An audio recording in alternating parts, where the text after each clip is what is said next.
একদা একটা কুকুর পশুরাজ সিংহকে বলল, হে পশুরাজ, আমার নামটা বড় খারাপ ও অসুন্দর, আমার নামটা পাল্টিয়ে দিন।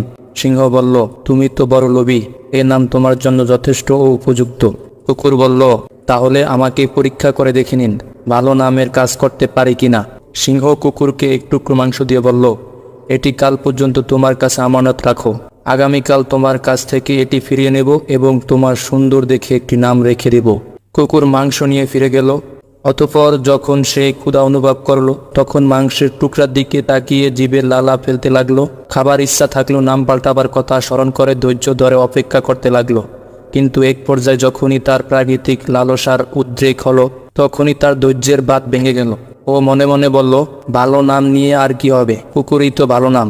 এরপরই সে মাংসের খণ্ডিটি খেয়ে ফেলল। যারা স্বার্থের খাতিরে নিজেদের হীন চরিত্র বদলাতে পারে না, এমন অসৎ চরিত্র, লোভী ও নিচুমানদের